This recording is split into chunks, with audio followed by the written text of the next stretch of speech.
शिव जी ने क्यों कहा जो यहाँ आए नारी हो जाए। जैसा मैं तो नीतू पांडे यूट्यूब चैनल पर आप सबका स्वागत करती हूँ।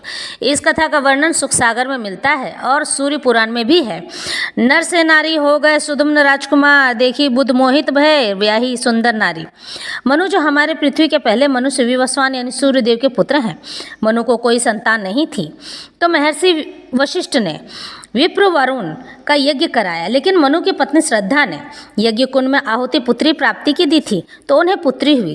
तब मनु महर्षि वशिष्ठ से कहते हैं कि हे ऋषिवर, मैंने आहुति तो पुत्र प्राप्ति की दी थी, फिर पुत्री कैसे हो गई। तब महर्षि वशिष्ठ ने अपनी दिव्य दृष्टि से पता लगाया कि श्रद्धा मनु की पत्नी ने कन्या प्राप्ति की आहुति दी थी। तब मनु कहते हैं कि मुनिवर कुछ कीजिए, कन्या का नाम इला रखा था। तब वशिष्ठ मुनि कन्या को पुत्र बनाने के लिए भगवान विष्णु का आह्वान करते हैं। वह कन्या पुत्र हो जाता है जिसका नाम सुधुम्न रखा। बड़ा होकर सुधुम्न राजा बना। एक बार राजा सुधुम्न शिकार करने के लिए गए। हिरण का पीछा करते करते उत्तर दिशा मेरु पर्वत के नीचे चले गए, जहाँ उस जंगल में भगवान शिव व पार्वती विहार करते हैं। शिव जी ने इस वन में आने वाले पुरुष को स्त्री हो जाए ऐसा कहकर बांध दिया था ताकि माता पार्वती को कोई परेशानी किसी पुरुष के प्रवेश करने पर ना हो। जब राजा सुदुम्न ज्यों ही वन में प्रवेश किए तो स्त्री बन गए। राजा ने अपने आप को ऊपर से नीचे निहारा तो सुदुम्न राजकुमार स्त्री बन चुके थे, जिसका घोड़ा घोड़ी हो गया था और जो उनके सैनिक साथ सभी सैनिक आए थे वह भी स्त्री बन गए थे। यह देखकर सुदुम्न का मन बहुत ही गुस्सा किया।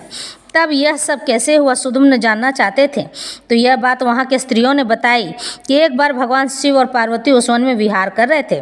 तब ही वो प्रेम में खो गए और मिलन करने लगे। तभी बहुत से ऋषिगण वहाँ आ पहुँचे। माता जगदम्बा ने अत्यंत ही कम वस्त्र धारण किए थे सो उन्हें अति लज्जा आई। इसलिए भगवान शिव ने उस वन को यहाँ से जो आए स्त्री हो जाए कहकर बांध दिया था ताकि माता पार्वती कोई परेशानी न हो। इसलिए राजा सुदुम्न व उसके सभी मंत्रीगण सैनिक स्त्री बन गए। तब उस वन में कोई पुरुष प्रवेश नहीं करता है। तभी राजा सुदुम्न स्त्री बनकर विचरण कर रहे थे।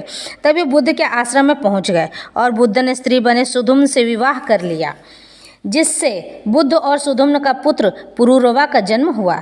फिर सुदुम्न अपने राज्य पुनः लौट गए और ऋषि वशिष्ठ को याद किया। तब ऋषि वशिष्ठ ने भगवान शिव की आराधना की। तब भगवान शिव ने कहा, हे वशिष्ठ, तुम्हारा यह राजा 1 महीने स्त्री व 1 महीने पुरुष होगा, लेकिन अपने राज्य में ही वह राजा राज करते हुए भी प्रजा की हीन भावना झेलनी पड़ती थी। उनके 3 पुत्र हुए, उत्कल, मय तथा विमल, और अपने